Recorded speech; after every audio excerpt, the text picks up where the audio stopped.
Megan Moroney. Megan, really good to see you. What's Kenny been like as a person on tour? The best ever. Like, I would redo last summer every single summer if I could. Give me a Kenny on tour story. Kenny on tour story.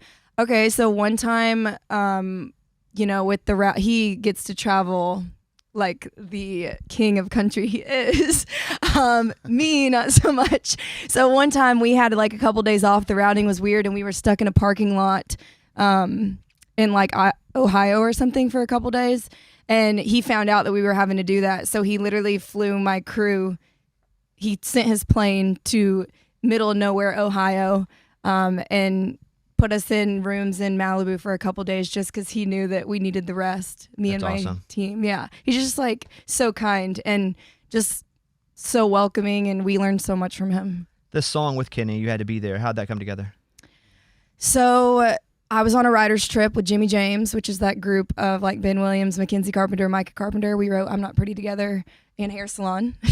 And we were on a writer's trip in December of last year, and that was obviously after the Sun Goes Down tour. And I write about things that are important to me, and that tour I just feel like was a pivotal point of my career and honestly a highlight of my life, to be honest. So I knew I wanted to write a song about it somehow, but we were on the beach. We were down in Florida, and Micah started playing this thing that sounded like a Kenny song, like, when it opens and it's like dun dun dun dun dun. I'm like, that's freaking a Kenny Chesney song. And I had the title "You Had to Be There" because that's how it kind of felt. Like when I explained the tour to someone that wasn't there, I'm like, I don't even know how to explain it, but it was like the best summer of my life. And we kind of just started writing, and then we ended up writing Kenny into the second verse, and it was his Christmas gift from me. We had a trip planned to the island like January 1st. I played New York City for New Year's Eve. We flew straight from there to the island, like me and my team and a couple of my friends. And I didn't know what to get him for Christmas because he has everything. You know what I mean? Like my end of tour gift was a scrapbook that I made because he has like, what do you buy Kenny Chesney? Yeah. So I was like, I've got it creative here. So we ended up writing this song. I wrote out the lyrics and I gave that to him. Like with a pen, like you wrote it out. I wrote it down on paper. And I said, I was so awkward the first like 3 hours we were in the island because I knew I was going to like have to show him a song. And like, how do you show Kenny Chesney a song that you wrote? Like, that's so embarrassing. Like, how do you bring it up? There's got to be the right time to bring it up. Yeah. And like if he hated it, I don't like getting shown songs that I don't love, like especially in, you know what I mean? You're like, woo. How about that song? Yeah. I know, like if he hated it, I didn't want him to feel bad because I know he like cares about me. I literally prefaced it with like, if you hate this is just like from my heart and how I feel about the tour. And like, I'm so appreciative that you took me on tour. It doesn't have to, we do not have to do anything with the song. You can literally like never show it to anyone. But I wrote out the lyrics for you. And he ended up loving it. And yeah, I don't know. It's a lot of things I feel like can make you feel jaded in the industry. But having a song with Kenny is something, like I was listening to it on the way here. I'm like, when his voice comes in, I'm like, holy crap. Do you have a favorite Kenny song of all time? I think the one that I've listened to, like if you looked at my Spotify and the data, I would say Knowing You is probably one that I've fixated on. It's a good one. Yeah. What Kenny, I often say, I'm not a beach Kenny fan, but I'm a sad Kenny super fan because I love sad songs. Kenny does the best. Mm-hmm. I tell Kenny this. Like, I love sad Kenny. And, I like You and Tequila, probably my favorite Kenny song in general. 90s Kenny's interesting because that was cowboy hat Kenny way back in the day. Are you more of a beach Kenny or a sad Kenny? I don't know. Beach Kenny is hard to be. Like summertime. You grew up near-ish a beach, though, right? In Georgia, you had water. I'm from Arkansas. We never had beaches, so I don't relate. I listened to Kenny on the lake a lot, so. Yeah, even lake, I guess, counts. Yeah, the first time I heard Summertime, I was on a boat in Lake Wedowee, so. You still working with my BFF, Kristin Bush? Sure am. So everybody knows Kristin Bush is one half of Sugarland, and I've been lucky enough to know Kristin. We've written a whole bunch of stuff together, like comedy stuff together, and he's awesome. But at one point, you like interned. Kristin in Atlanta, right? Yeah, my senior year at the University of Georgia, I was a publishing intern.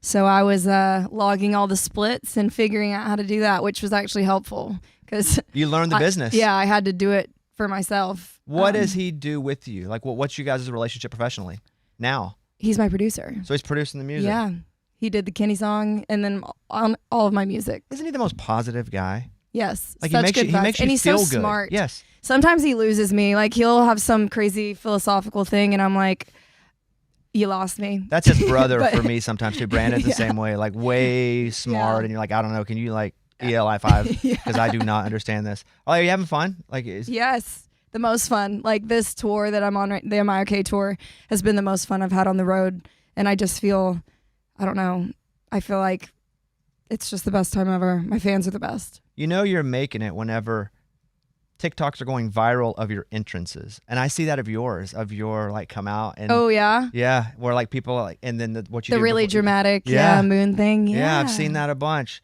Like it's been really cool to. When you're in the middle of it, does it feel like you've been blowing up?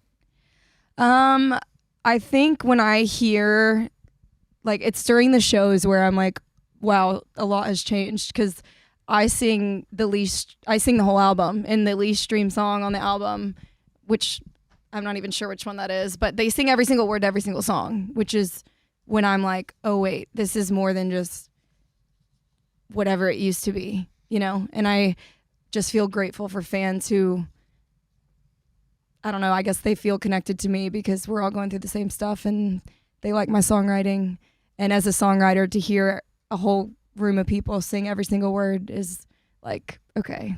Like, I think that's it. I think, listen, you're a really good singer, you're a really good performer, but it's all back to the songwriting. I think people really identify with you because of how you write songs and how personal or even specific you get during songs.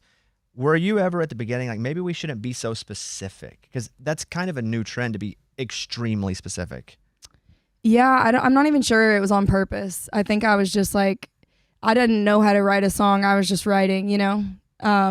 Like I didn't take a class, or I guess I just like the music I like growing up, and that kind of has bled into my songwriting. But yeah, I guess I've never been afraid to be specific.